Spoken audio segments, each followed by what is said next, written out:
Hi everybody, I hope everybody's doing well. I'm going to start this video off with filling up this deep container with about 2 inches of dried silica.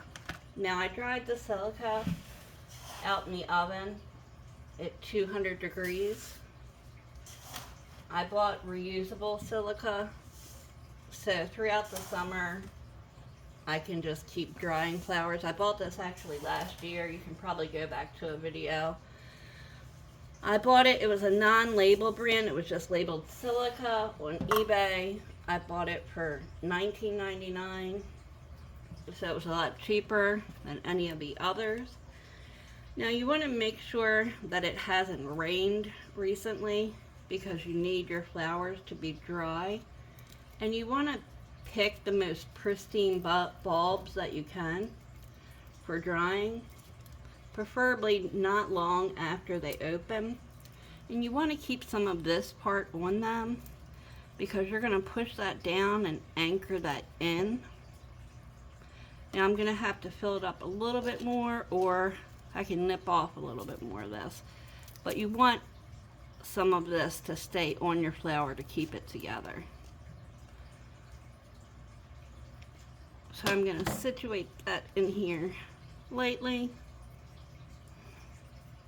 and then move on to the next bloom. Now as you can see, I picked these yesterday and they're starting to lose their volume. So you really need to pick them fresh and then go ahead and dry them right away. I haven't been feeling well, so I don't have too much of a choice right now. Beggars can't be choosers. I'm just happy that I'm here. Next week I will be on vacation, beach combing. I will be doing some lives while I'm there and some pre-recorded videos. It depends on how my my cell service is there. Now I won't be sea glass hunting the entire trip. I hope to make a trip to a new sea glass location and check it out. Okay, so once you have your bulbs in there, I could probably move this around and make room for one more. I mean your blooms in here, not your bulbs, guys. You're going to start with filling up the cups of the flower, and it's okay if they overlap a little bit. That's fine.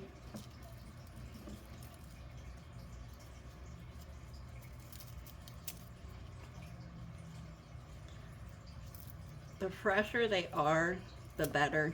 And make sure you keep a little bit of that green on there. That will help hold them together later on when you go to pull these out.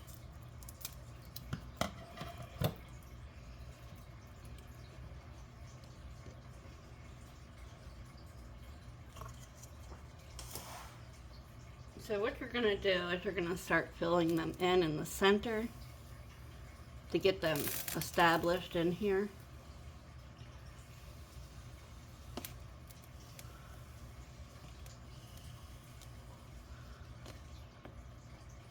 And if they move a little bit, you can straighten them out. And then you're going to start going around the base of them lightly, because these flowers are going to have to be totally covered in order for them to dry. They need to be fully covered, and you need to store them in a cool, dark place. You don't want them out where they can get exposed to any sunlight or humidity. And once you pull your flowers out of silica, a lot of people make the mistake excuse my hoarse voice, they make the mistake of pulling them out and putting them into a box.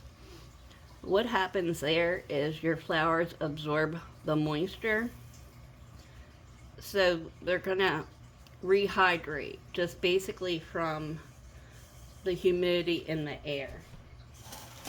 So you always want to keep them stored in an airtight container until you're ready to use them. You can always put them in a smaller container to downsize. That way you're your big containers aren't being taken up.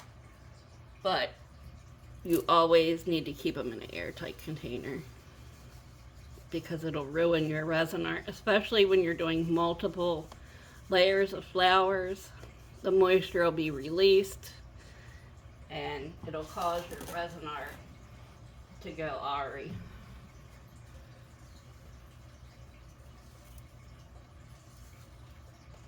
Now it'll fill in itself, as you guys can see.